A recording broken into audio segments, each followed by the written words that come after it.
my preaching this morning is entitled Stages of Spiritual Growth. Okay, at sabihin mo siya natin yung pinagpala tayo. Pinagpala na tayo ng Panginoon. Sige po, kayo po yung makakapuna.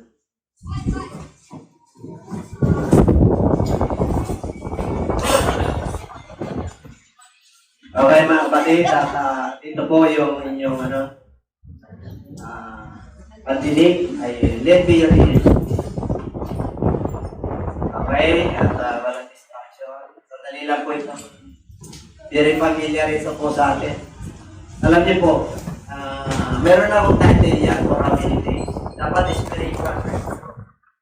Pero hindi pinatunutan ng Diyos eh. Kasi may part 2 tayo, hindi nyo makuha. Ang growth kasi medyo, stickies eh.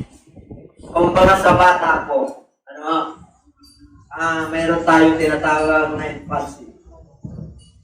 Meron tayong stages of growth physically, natural, physical. So gusto ng Lord na tayo po ay lumago. Gusto ng Lord na mapapun po natin hindi lang infancy. Pati mga magulang po na sasayan po, naging teenager yan. Natutuwa hanggang matapos po yan ang kanyang karir, plano niya, at naging matagumpay. Nais po ng ating Panginoon na lumago, maging yung ating physical. Now we are going to our spiritual. Okay? All we need is spiritual. Pag sinabing spiritual po, soul ang tinutukoy po. Soul. Kaya nais ng Lord na yung ating soul ay laging kusog para makuha po natin yung kalooban ng Diyos. Kaya dito po, pag sinabing spiritual, it is pertaining to the things that are spiritual. Ibig pong sabihin, Diyos ang tinutukoy po. Pag sinabing spiritual po, ano ba ang kalooban ng Diyos? Paano ba ako lumago pagdating sa spiritual? Napakaraming hindrances sa paglago. Napakaraming alalahanin gagawin at marami tayong pinagkakamalan sa buhay. At minsan naubos na po yung oras po natin sa ating mga kapalisan sa buhay. Ilang busy, balisa pa sa pag-isip, at yung mga nakikita po, at yung ating mga napapanood, na kinakain na po yung panahon at oras po natin. At napakabilis ang panahon po natin ngayon. Ang nakaraan, akala ko, 1 year ago na pala. Yung apo ko pala, kasi 4 years na. Yung apo ko na si Mati, may na pala sa December. At yung isa ko pang apo na bunso, dumating dito sa Pilipinas. May 2 years na rin. Kasi anak-anakan po namin yan. Kaya dito po, nais ng Lord na tayo po ay lumago. Nais ng Lord na tayo po ay tumibay. Nais ng Lord na tayo po ay tumatatag sa kabila ng ating mga pinagdadaanan.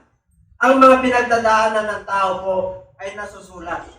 Kahirapan, sakit, pandemya, kagutuman, digmaan, earthquakes. Famines, earthquakes, nasusulat po. Pag sinabing nasusulat, sa Diyos yan, mangyayari at mangyayari. At yung iba ay nangyari na. At kung hindi pa nangyayari, mangyayari pa. And according to the Bible scholars, mga 20% na lang ang hindi na po permit sa kasulatan. Kaya nais ng Lord na humabol po tayo. Kung baka sa karera, mga kapatid, nagkaroon sila lahat ng takbunin. Pero may nananalo. Ganyan po yung ating spiritual. Nung tayo po ang tinawag ng ating Panginoon, meron na po tayong takbuhin. Pero yung una po, tingnan po muna natin ang Bible. Job chapter 14 verse 1. Okay, natural man. Man who is born of women is of few days and full of trouble. He comes forth like a flower and fades away. Flesh like a shadow and does not continue. Tipos ng kabuluhan, kabulumihanan, ba't ang ipinanak ka na galing sa babae? Bilang lang ang ating panahon. Okay? Atin ang tulad po tayo sa isang bulaklak na ito po ay nalalata at yung parang anino po na hindi permanente, nawawala. Yan ang natural man. Diyan tayo nag-start. Lahat po tayo. Natural man po tayo. Whether we like it or not, basta tayo po ay lumabas sa sinupupunan ng ating mga nanay, natural man. Ngayon pupunta tayo sa 1 Corinthians chapter 2 verse 14. Magibasa po.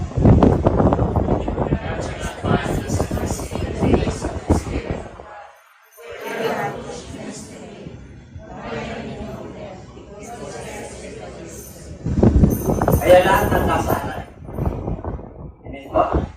Kasi natural na tayo. Hindi mo maintindihan yung mga bagay na pang-spiritual sa Diyos. Kasi sa kanila ay kamangmangan. At hindi nila malalaman yun kasi ito po ay sinisiyasat ng Espiritu. So natural na tayo natin. Amen po? Pero dahil sa habag at pag-ibig na Diyos, anong ginawa niya sa atin? Nandun na tayo sa stage.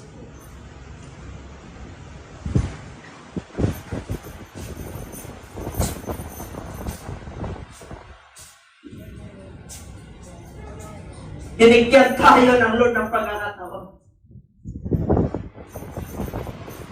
Natural man, nagkasala tayo lahat. Pero ang Diyos ay napakabuti. Ang pag-ibig ng Diyos ay gano'n na lamang po, John 3:16. Alam niyo na po yan, tayo nung narinig. Ayaw niya tayong mapahamak. Kung binigyan po tayo ng buhay na wala. Pero may criteria, Lord. Kailangan para maintindihan mo kung anong kalooban ng Diyos. Kaya lang, maraming mga tao na alerti rito. Sadyang ang tao po, talagang tama ang nasa banal na kasulatan, mag-ipon ang daan. Maluwag ang kapahamakan. O konti lang ang nakakasumpong. Kasi pag sinabi mo born again, talaga naman ang expectation sa iyo mabait. Diba? Pag mabait ka, ikaw na ba yan? Ikaw na ba yan? Diba? Pag nagbago ka, ikaw na ba yan, Brother Andrew? Diba? Kahit sa inyo, pagka nasa trabaho kayo, siguro born again. Pero ayaw pumasok dito. Ayaw! Pinasangkapan ng kaway mo yan. Akala nila born again ay religion. Hindi po. Ang born again ay utos. Ang born again ay relasyon sa Diyos. Kaya dito po, Reward, si Nicodemus, isang parisiyo, teacher of the law. Gabi po pumunta si Jesus Christ. Bakit? Siyempre nahiya yun. Teacher of the law yun eh. Pinangaralan niya. Kaya dito na tayo. O Nicodemus. Jesus answered and said to him, most assuredly I say to you, unless one is born again, he cannot see the kingdom of God.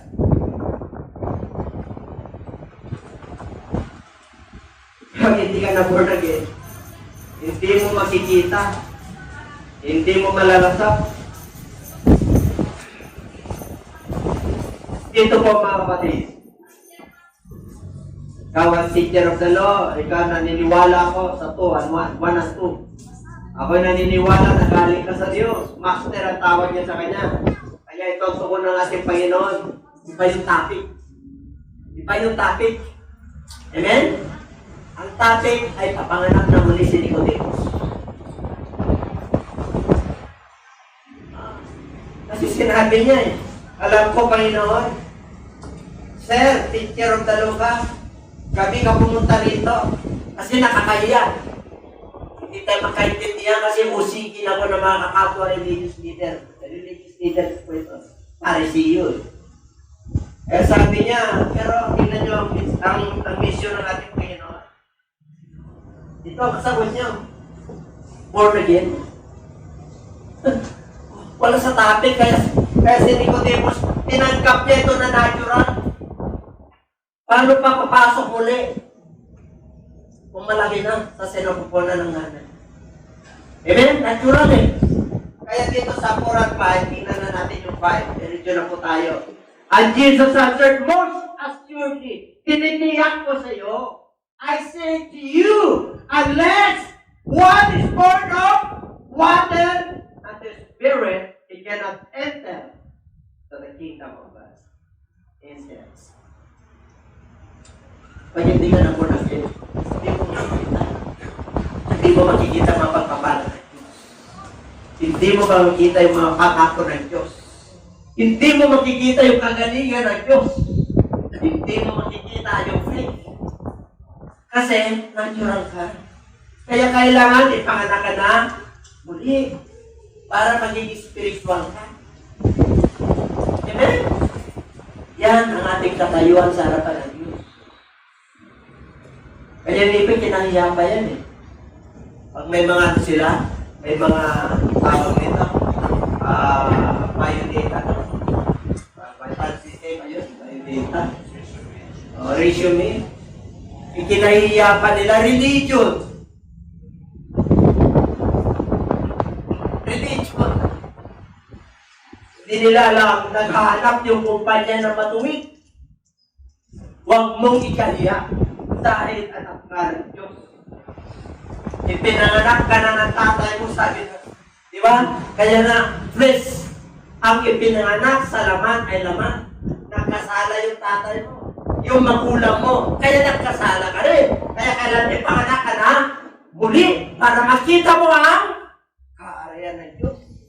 Kailan ipanganak ka, hindi lang muli sa pamagitan ng tubig. Kasama ang Espiritu para makapasok ka sa kaharian ng Diyos. See and enter into the kingdom of God. Maraming mga mananampalataya nakapasok na. Nakita niya na. Nakita niya lang. Papunagin lang. Huminto na siya roon. Kailangan batterer para papasok. Pag ikaw ay born again, dalawa baptism. Baptism in water and baptism of the Holy Spirit. Hindi lang Holy Spirit. And with fire. May alab.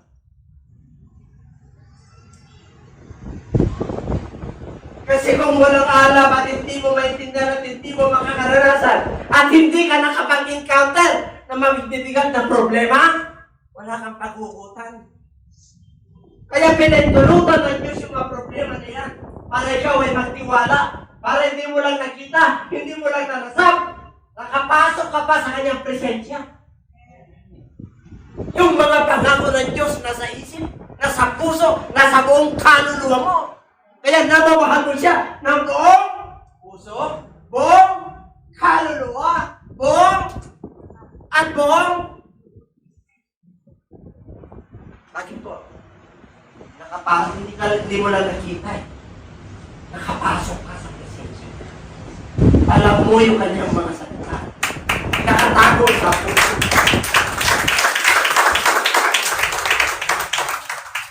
You meditate His Word. Hey!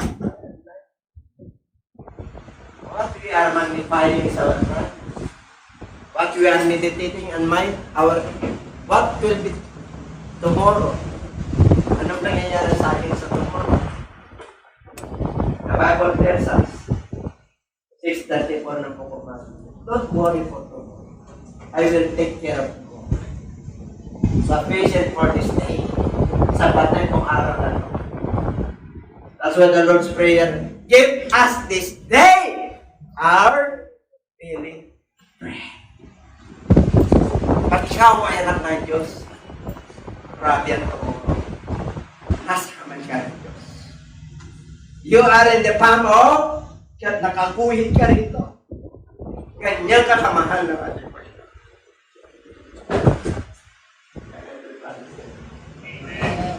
How I wish na tayo po ay hindi lang makakita kundi. Kaya sabi niya dyan sa 6 to 7, Martin na, huwag kayong magtaka. Huwag kang magtaka, Nicodemus. Hindi ang tulad yan sa hangin. Hindi alam kung saan nagagaling. Pero may ugong kang maririnig. Ugong. Naalala niyo ng last Wednesday. Nandito yung sino nandito ng GBS. Inuspos tayo lahat ng Holy Spirit. Ano narinig niyo? Yung parang hangin na may ugong. Ginamit si brother. Kung nandito lang po kayo, iiyak kayo. Alam ka naman with fire. Yun ang Holy Spirit. With fire talaga. Iiyak ka talaga. Luluhod ka talaga. Pupurihin mo at sasampay mo Diyos at pagbinig mo sa Diyos.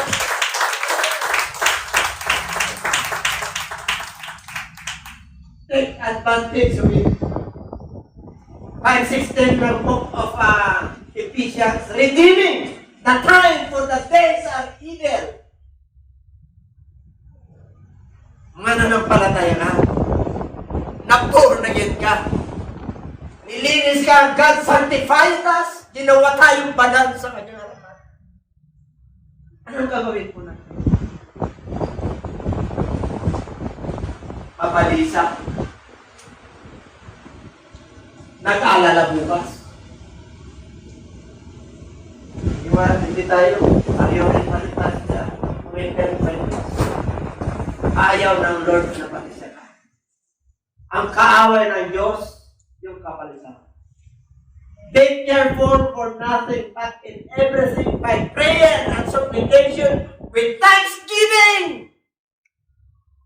Magsumahamo ka sa Kanya pag may kailangan ka. Hindi siya bingi, hindi malayo ang tayo ng Diyos, at hindi maiksi ang kamay ng Diyos para makita. Alam niyo po, ang nagpapaiwalay sa atin. But your sins and your iniquities have separated between you and your God. Kaya hindi siya nakakapagod siya. Amen? Pero kung tayo lang po sa papagal lang po natin yung mga problema natin sa buhay. Hindi ka mag-alala sa buhay. Inflation rate all over the world. Ayun daw yung World Cup rate. Dalas natin. Nag-increase yata na 70 pesos. How much is 70 pesos? Ang minimum. Pupunta lang sa mga basic needs. Kaya yung mga Pilipino, kung wala ang Diyos, hindi mo kaya yan. Pero pagkasama mo ang Diyos, pagkakahalin ang buhay mo. Pagkakalaos ka rin. Anak ka ng Diyos, hindi kayo pababayaan. Kaya kailangan natin ito. Grabe yun. Pero kung pinapapasok tayo, Diyos yan. Makasalanan tayo, tinubos lang po tayo natin. Grabe. Ang nais ng Lord, malasap po natin yung kagandahang loob ng Diyos sa bawat.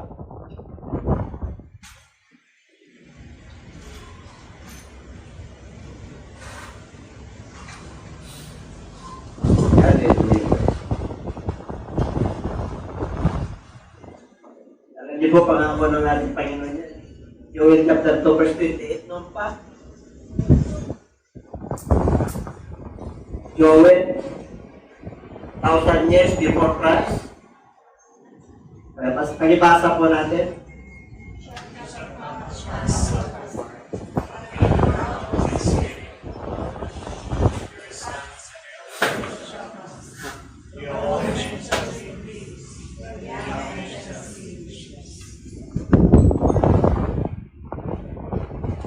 Grabe ang pagiging ng Diyos. Kaya dumating si Kristo to fulfill the law. Dati po, ang mga mayayaman lang, ang nagbabasa ng kanyang salita, bawal po ang mamahirap. mga lead. Mga maharlika lang ang bumabasa ng kanyang salita. Pero dahil po kay Apostol Pablo,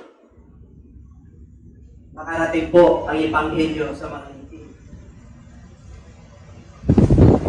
Paul is the apostle of Jews and Gentiles. Nakarating sa Asia Minor. Pumasok po siya sa Turkey hanggang dito sa Asia Minor. Kaya mayroon tayong 7 churches sa Bible. Ang mga Gentile churches po yan. The Church of Ephesus, Philadelphia. Ito po yan. Pero muna natin ano po yung ng linggo sa mga Gentile. Amen? Pag natamaan po yung 6 to 6. Ang unang araw ng mga Hudyo ay alas 6 ng hapon.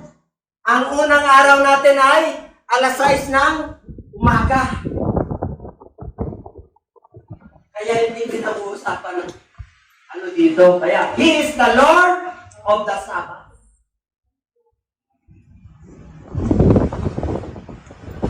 Kaya dito po, binigyan ng pagkakataon ng Diyos na ibuhos niya kanyang espiritu sa lahat. If you have the Spirit of God, who can be against us? Who can be against you? Nakedness, parents, wars, famines,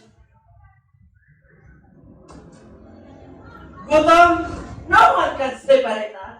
We have the Spirit of God. You are a new creation. You are a born-again believer. Anak ka na ng Diyos. Yung iba sabi na anak ka na pala tatay. Diba? Pag inuusig kayo, di ba? Pag ayaw ng mga magulang nyo sa ginagawa nyo, nagbago ka, ayaw. Dati manginginom ka, ngayon hindi ka na manginginom. Dati nagsasugal ka, ngayon ka na nagsugal, ayaw. Grabe ang gawa ng demonyo, di ba? Grabe ang pag-uusig. Huwag natin ikahiya yung ating pananampalataya.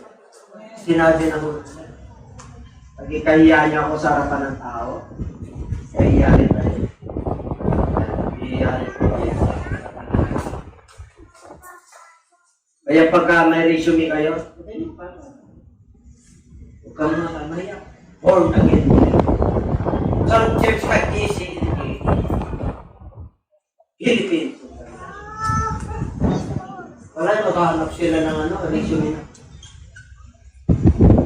On our generation, the coming of the Lord and the millennial kingdom is preparing for the millennial kingdom. The third temple will be erected soon. Asap! Doon mag-aalay yan, yung mga Hudyo. Kasi pwede pa rin sila naniniwala kay Jesus Christ. 50-50 pa rin ang naniniwala. Kaya tayo po, Gentiles tayo.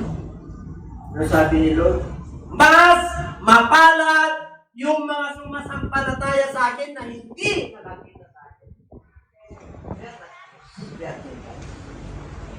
Pero, nananalig tayo sa salita.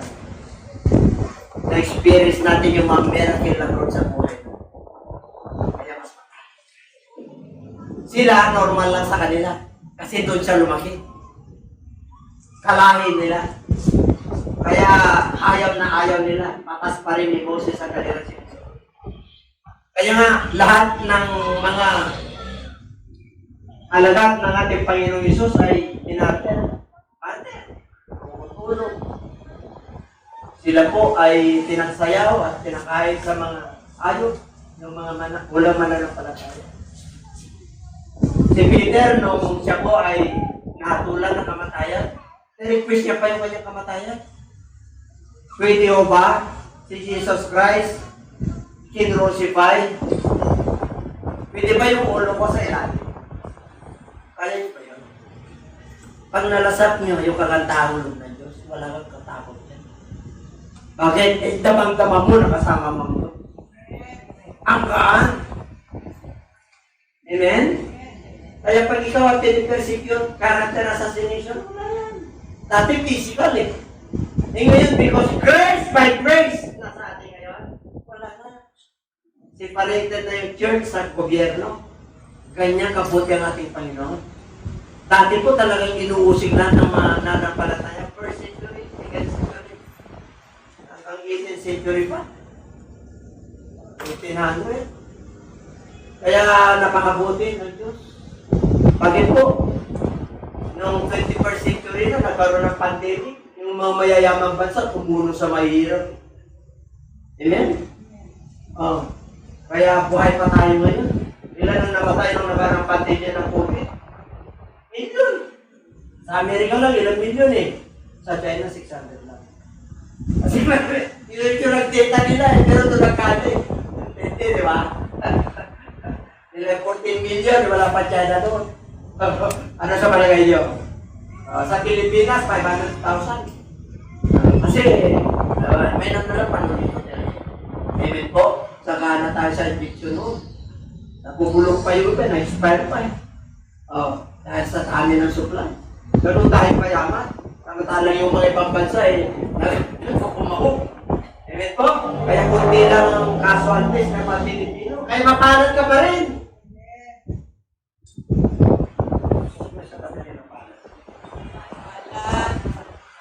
Huwag malapad ah.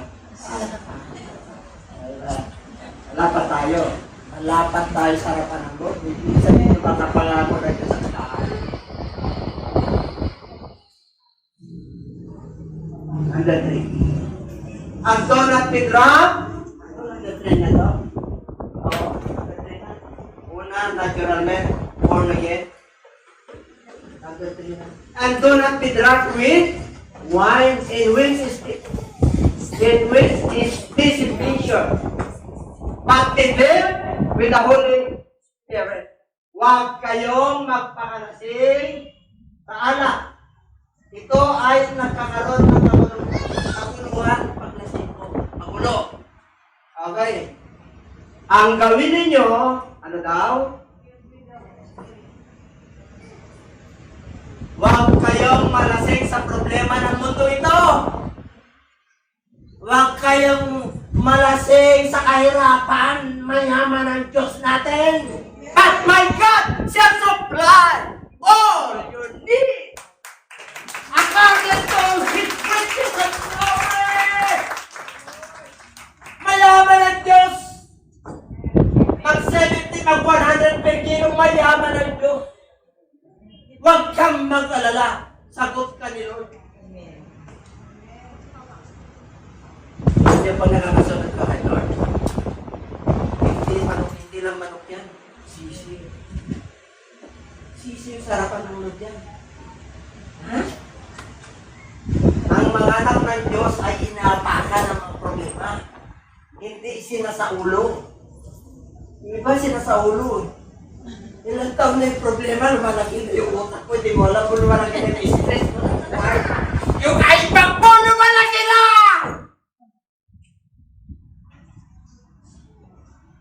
Kaya sabi ng Lord, sino ang makakatagdag ng buhay sa mga nababalisa? Nakakabawas buhay yan. Dapat ang mga nakakita at nakalasap ng kagandahan ng Lord ng Diyos, dapat nandito lang sa talampakan natin. Ha? Yes, paproblemahin natin ng ilang panahon lang yan. Pero hindi mo ilang taon yung pa rin. Ano yan? Ilang taon tayo pa na ng palataya. Pag nag-request tayo kay Lord, parang hindi nagbago. Ano yun? Basic needs. Samantalang provided ni Lord yung basic needs. Ang hingin mo sa Lord, ano? Until now, you have not asked anything. Ask that your joy. Ang magdudugtong at magbibigay ng buhay sa iyo. Yung kakumplituhan, yung eternal life, yung totoong buhay, the Word of God, nandyan mararamdaman mo. Yung Word of God na yan yung laman ni Kristo. Mangungusap siya sa iyo. Kahit na anong problema mo sa buhay, tutukunin ka ng Diyos at may paraan ng Diyos. Hindi po titin yan. Pag ang Diyos ang kasama mo, hindi po. Yan po ay mga hamon sa buhay sa mga anak. That's why there is a race that's set before us. Mayroon na pong takbuhin mula nung tayo po ay naging born again. At yung takbuhin na yan, dumarating ang dusty road ramp, matinik, hindi matinik. Yung ramp talagang huwag kang uminto, just pause for a while. Huwag kang uminto, go forward, don't go backward. Ang mga mananampalataya, backward eh. Lumiliit yung kanilang pagpapala, mag-forward ka. Para makuha mo yung mga pangako ng magpakapospos na. Huwag kang papunta sa kaguluhan. Huwag kang maglalaklak sa mundo ito.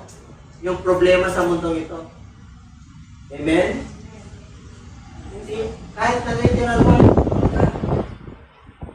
Basta yung minom ng alak, kumain tayo ng ubas. Natuloy yun. Amen? Natuloy yun. May ginagawa ang alak.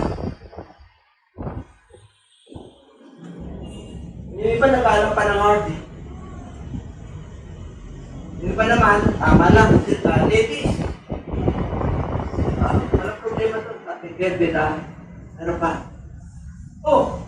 I indeed baptize you with water unto repentance, but he who is coming after me is mightier than I. Oh, I'm not worthy to carry. He will baptize you with and kulang sa atin fire eh.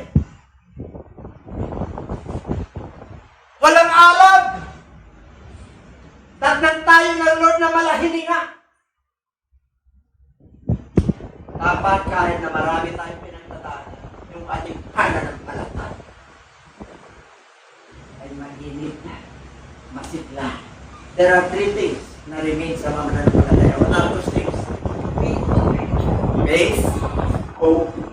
Yan ang hindi mawawala sa iyo. Yan ang papatibayin mo. Kahit na anong unos at bagyo, ang darating yan ay hamon lang. And it shall come to pass. At mangyayari. Amen? May bukas pa. Ano nila wala nas bukas sa Clips. Sabi ba siya katabi may bukas pa. Kasama natin si Lord.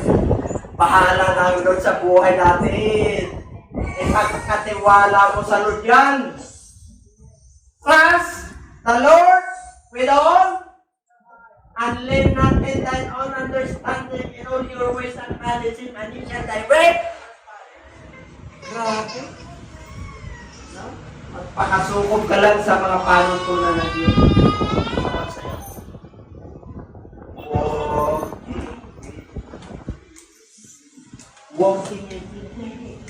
Walking on the way.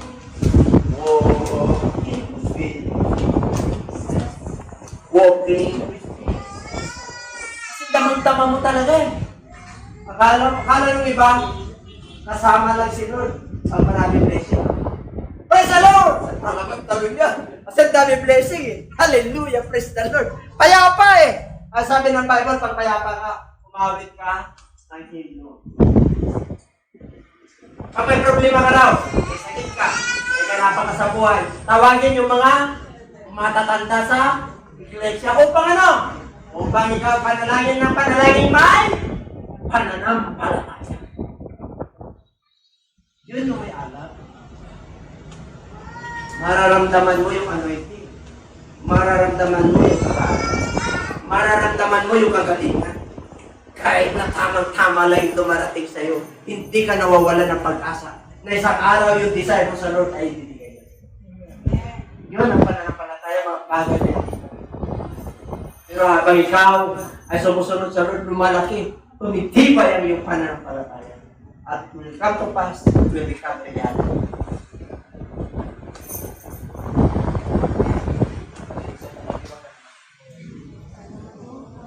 Huwag ka nang malungkot. Ha? Ang mga ibon ka nagpupuri. Ikaw, hindi ka na makapagpuri sa bigat ng problema. Di ba na may taas yung kamay dahil may karamdaman ka. Nakikita na kayo yung may karamdaman, nagpupuri sa Diyos. Ang hirap magpuri sa Diyos, may karamdaman ka. Pero pag pinahintulutan ng Diyos yan, at gusto tingnan ng Lord yung iyong pananalig, yung pananampalataya mo sa Kanya. Amen? Pinahintulutan ng Diyos yan. Ano sabi ng 1 Corinthians, hindi ka bibigyan ng Diyos ng pagsubok na hindi mo? Kaya pag binigyan ka ng pagsubok na ganyan, Lord, kaya mo to, samahan mo ako, Panginoon. Kung ito man dumarating sa akin, ay paalala para ako'y maging mature. Para maging matibay ako. Para mayroon akong paghugutan. Para pag ako'y nangaral, mayroon akong anointing. Mayroon akong katuto sa buhay. I declare and I must proclaim your goodness. Wherever I am, wherever I go, because you are my Lord. You are my God. The Lord is my shepherd. I shall not want. Hindi ako magkukulang sapagat siya ang aking pastor. He leadeth me in paths of righteousness. Sa katwiran niya, He leads me in paths of righteousness. He leads me beside the still waters. Kahit na tuyo na, yung kapaligiran, famine, taggutom, pero pasasaganahin ka ng Diyos. Green pastures ibibigay sa'yo. Mga pangako niyang ibibigay sa'yo.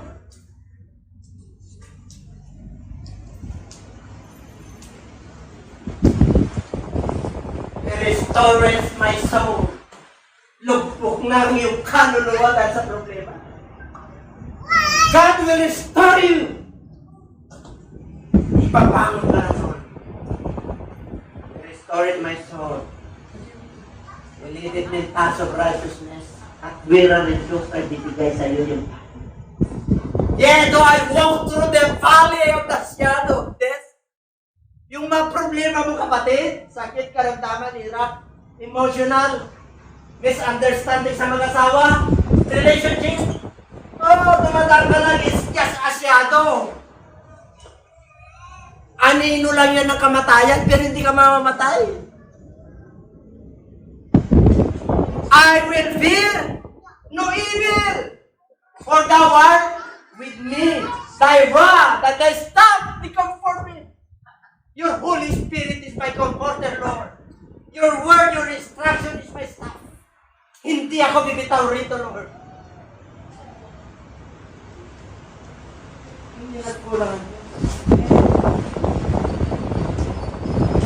Mercy will follow me all the days of my life. And I will dwell in the house of the Lord forever. Grabe ang susunod sa iyo. Ang awa at abangan mo. Ano tinumpleto tayo ng Diyos? Hindi nagkulang ang Diyos sa atin. Everybody say, alapagan ko natin. Alapagan ko natin ito. We must be baptized not only in water but with the Holy Spirit and with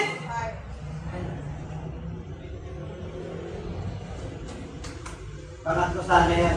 Ibigyan ko na kayo. Natural. 7 born again. Word of God. Medyo mahaba yun. Alam magpakapos na lang tayo sa part of all of faith. Baka yun yung aking title.